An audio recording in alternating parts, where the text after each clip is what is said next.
It's Wednesday, the 4th of February. From the MEN newsroom, this is Channel M's Lunchtime News, and these are today's headlines. Sickening and horrific, the words of a man whose parents' graves been smeared in excrement 6 times. This problem kicked in last year, May. I just don't know why. I just don't know the reasoning why it was. But this has happened. This will be the 6th time it's happened. Also coming up, a ruling's due here in Manchester that could mean your speeding fines are written off. 3 judges, 1 appeal in a case that could mean £600 million in speeding fines given over the last decade and a half are invalid. Plus, the church in Hyde urging people not to vote for the BNP in tomorrow's council election. A lot of the BNP's kind of attitude and policies is potentially very destructive of a community which is essentially a good place to be.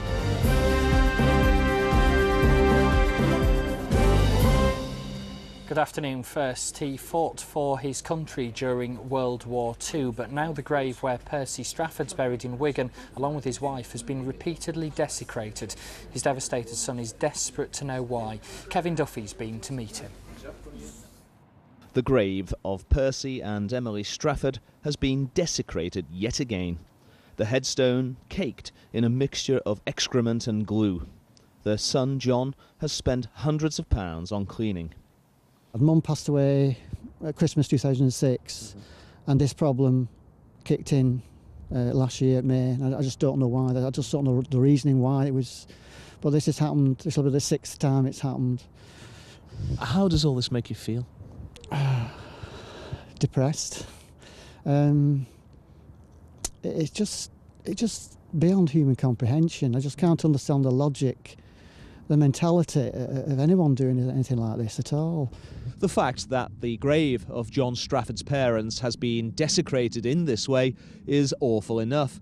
But what's even more shocking is that it's the only grave that's been attacked. Police think they're targeting me for some reason or other, and I don't know why. Why they can't just come in, if they want to challenge me, why don't they come face to face, you know, and sort it that way? But, you know, they're just doing it to sort of... Is there anyone that you know who has a grudge against you? No, not that I know of. You know, not have certainly no grudge against anybody else. But it's just a complete mystery.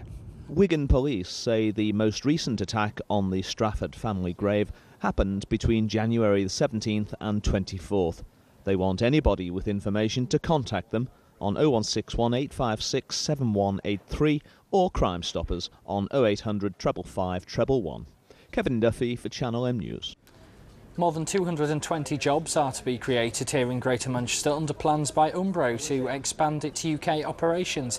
The parent company Nike will also safeguard the future of 230 people already employed.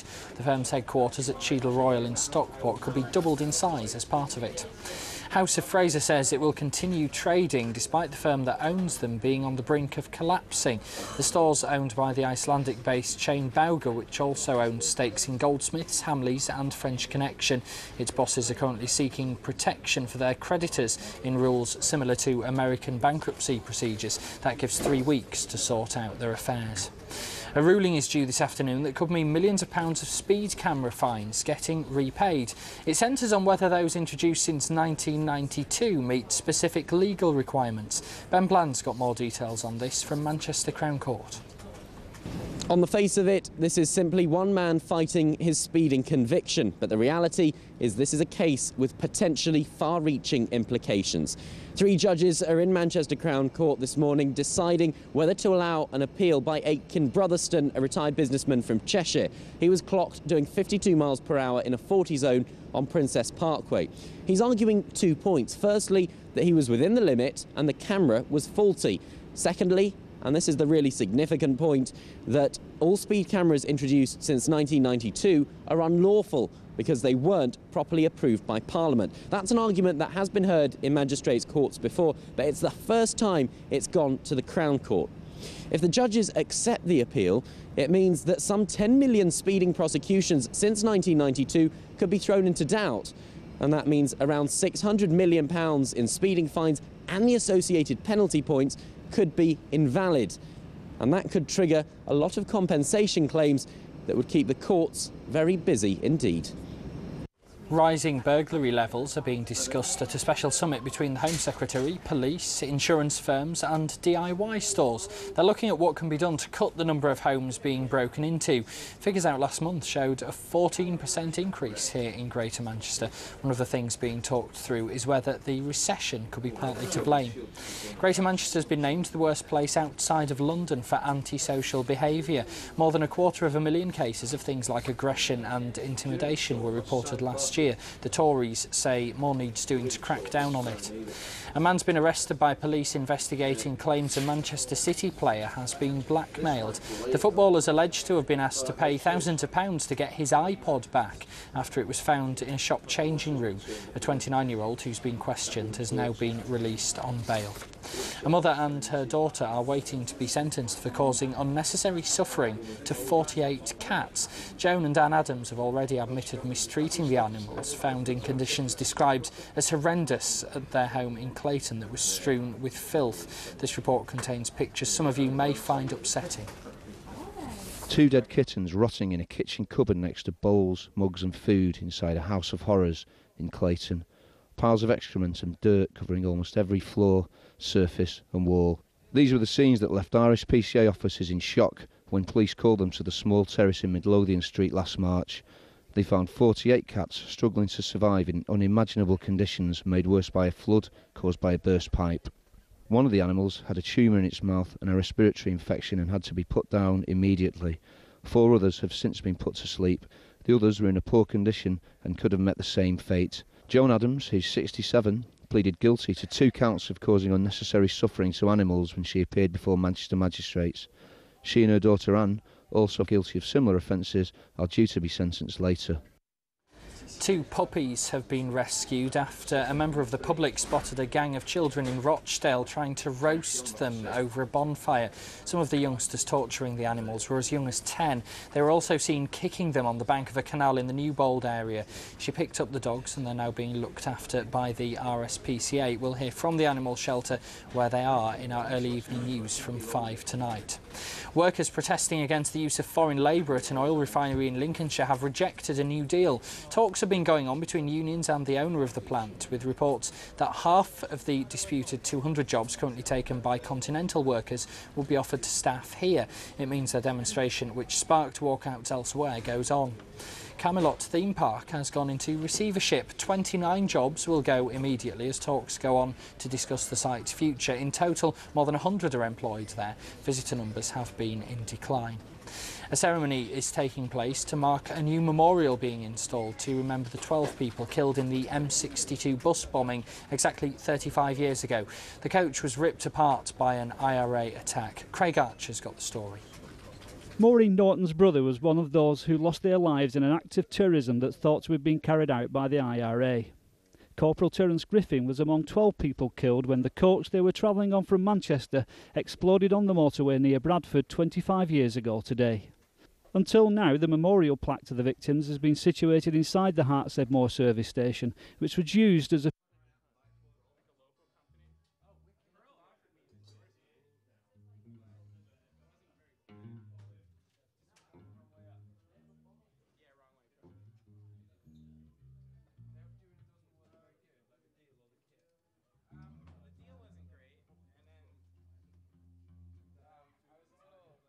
Very much, James. Yes, Manchester United are set to announce record profits for 2008. The world champions are expected to shatter their 2000 pre-tax profit figure of £59.6 million. Well, despite not being the richest club in the world anymore, the Reds won the Champions League, the Premier League and received a massive increase in TV revenue. So profits this time are looking to be around £75 million.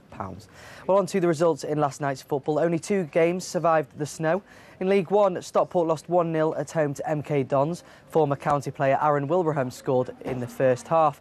And in League Two, Rochdale moved up to 4th in the table after beating Chester 2-0 away from home. Lee McCavoy and Joe Thompson were the scorers. Well, in rugby, the Sale Sharks fans are still unsure what the future holds for midfielder Luke McAllister. So Will Perry asked Director of Rugby Kingsley Jones for an update. Yeah, no, I saw something the other day in the Rugby Times that, you know, I wasn't sure what he was doing. Really, he wrote that because I was in the middle of a meeting and he started asking me questions about everything, and the first quote was, "Can I just have a quick word about Worcester?" And then he asked about this, then he asked about Luke McAllister. Listen, Luke McAllister, the situation is ongoing and it's really positive, and you know, I'm really optimistic and hopeful about it. That's all I can say. You know, I spoke with his father. We don't want to go. What you got to realise is anything we say over here is massive news in New Zealand regarding Luke McAllister. They're paying me for this. Yeah, well, it's true. The smallest thing they'll pick up on a website, and there'll be headlines in New Zealand. And you know, we're happy. Luke's happy. We're ongoing, and we're going to hopefully get a conclusion in the next fortnight. In boxing, Amir Khan's fight with Marco Antonio Barrera will definitely go ahead. The showdown at the MEN on March the 14th was in doubt because the Mexican had suffered a gashed eye in a warm-up bout on Saturday. And in cricket, England are set to begin their first test against the West Indies in Jamaica later today. The team will not be named until the toss, but the main focus lies with English players who are set to play in the Indian Premier League. They're unhappy they'll have to pay 10% of their auction price to their county club. For example, Andrew Flintoff's base price for the auction on Friday is $950,000, meaning $95,000, which is around £66,000, would go to Lancashire. And finally, in horse racing, Tony McCoy will have to wait another day to secure his 3,000th career win over jumps. An inspection this morning called off racing at Carlisle, leaving the 13-time champion jockey clearly frustrated. Well, that's all from me for now. Join me again at 5 o'clock. I'll have the latest score from England's match against the West Indies in Jamaica. Sam, thank you very much for the update this lunchtime. Plenty more still to come between now and 1 o'clock, including the church leaders getting involved in a by-election campaign in Hyde, and we've been out with an exercise class here in Greater Manchester, believed to be targeting the youngest children in the country. At Play Development, we think it's very important that children are as fit and as active as possible from a very young age, and so we don't actually think this is very young, because children should be playing and be active as soon as possible.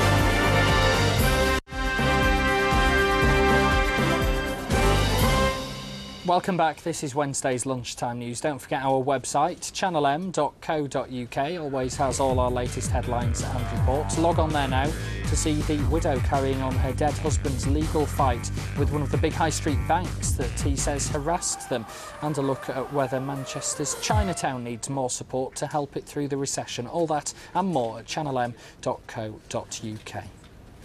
Next, church leaders in Hyde are speaking out to persuade people not to vote for the BNP in a by-election tomorrow. They say that they're worried the far-right party could stir up racial hatred, especially during the economic downturn. Beverly Walkden has the story. Some say religion and politics shouldn't mix, but here in Hyde, church leaders disagree.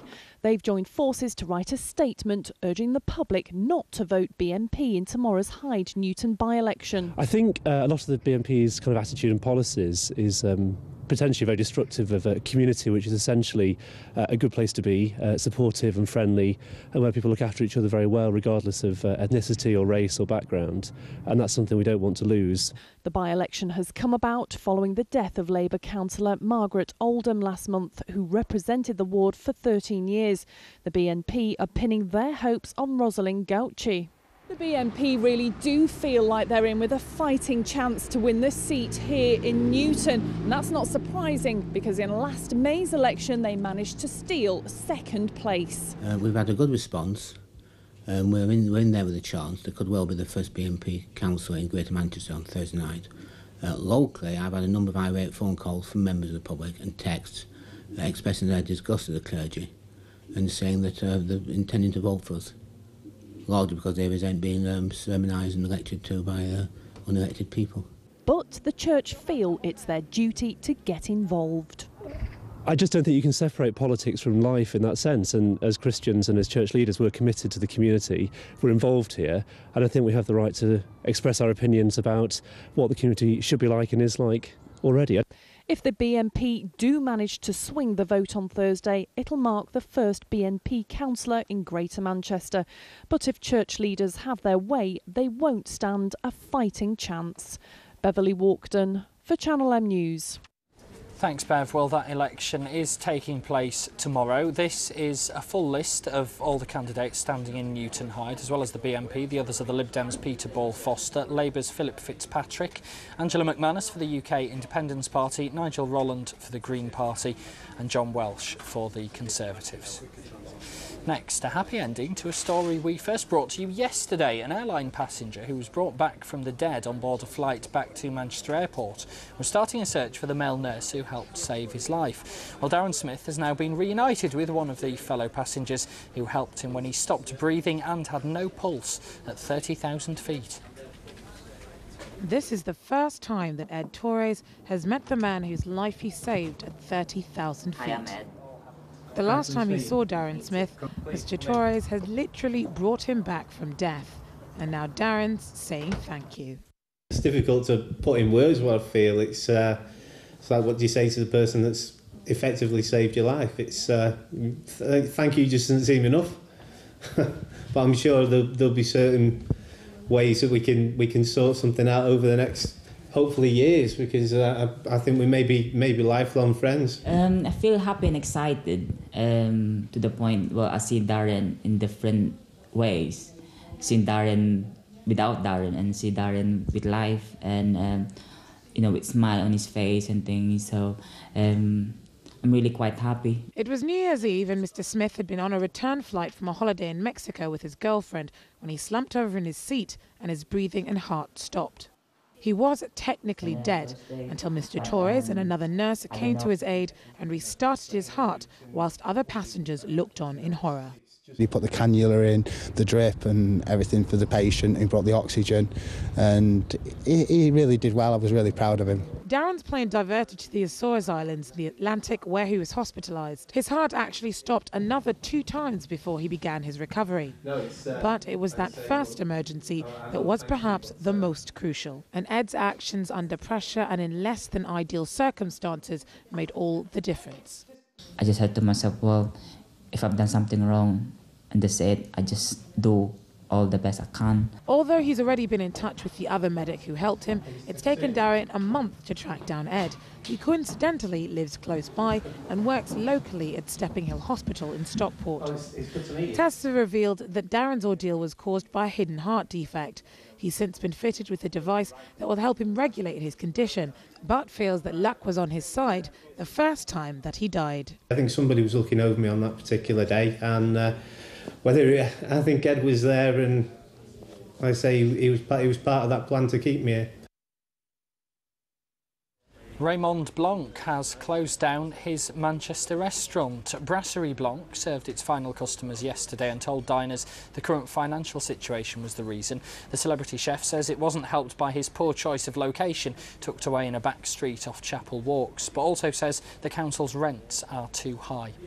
It's been confirmed Jade Goody is now suffering from terminal cancer. The reality TV star's been told her tumours have spread into her liver, bowel and groin. Detectives are now working on treatments to prolong the 27-year-old's life rather than find a cure. She's told one of today's tabloids she's devastated, frightened and angry.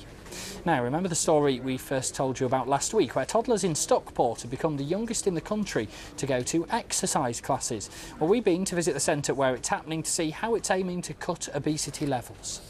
At Play Development, we think it's very important that children are as fit and as active as possible from a very young age.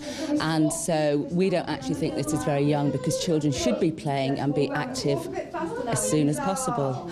I think what we have to think of is that potentially there are 9 out of 10 children that could have too high level of fat in their body.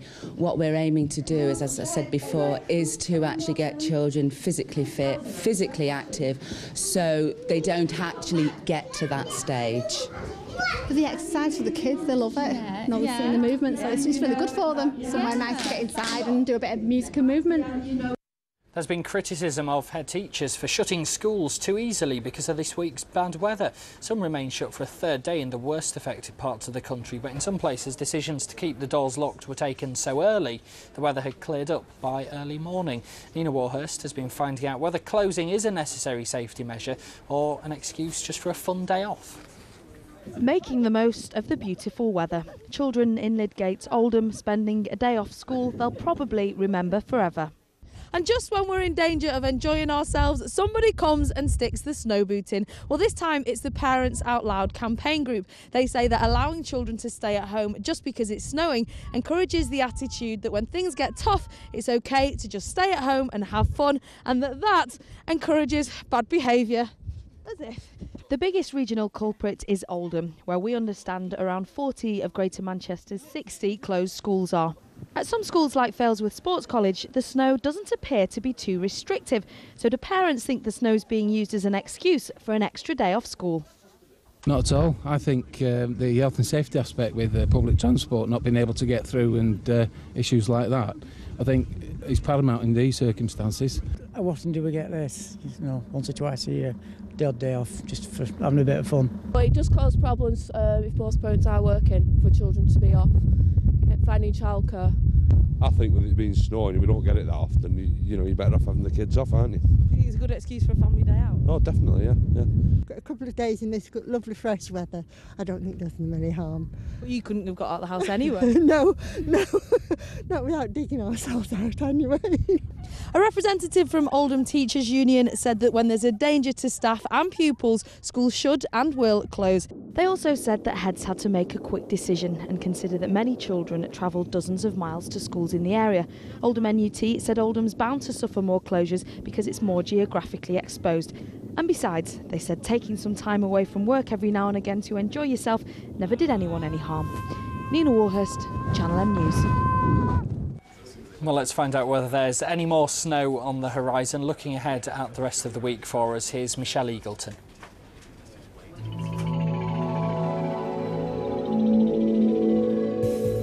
Again, we've got another cold day across Greater Manchester, highs of 4 and 3 degrees. This morning it was quite calm outside. I know we had a little bit of a breeze, but really nothing much to worry about, and it did stay dry, although this afternoon I'm afraid we are going to see a few showers right across the region, so do be prepared for that if you are heading out and about. In fact, let's take a look at this morning and see what the picture was like. I know there was a lot of cloud around and as I say, quite a strong wind creeping its way through, so it did feel a lot colder than those top temperatures, and this afternoon those showers are in and out for the rest of the day, although as we get to overnight it should dry out somewhat, but get very, very cold indeed. Those temperatures are dropping down to -5, so be prepared for that. In fact, be prepared for some snow and ice tomorrow, I'm afraid. Friday and Saturday, that's looking a bit rainy at the moment, although it should dry up on Sunday when we'll see a lot of cloud. Still cold weather though, lows of -5.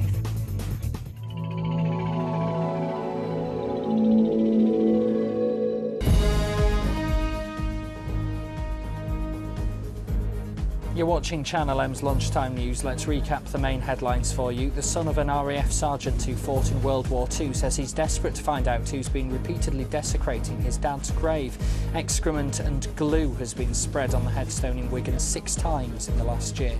Bosses at House of Fraser say they will carry on trading despite a firm which owns stakes in the chain being on the brink of collapse. Bauga, based in Iceland, now have 3 weeks to sort out their affairs. And a ruling's due this afternoon that could see millions of pounds in speed camera fines being repaid. A test case is ongoing here in Manchester. More on that test case with Andy Crane from 5, but from me and the Lunchtime team, have a good afternoon. Bye-bye for now.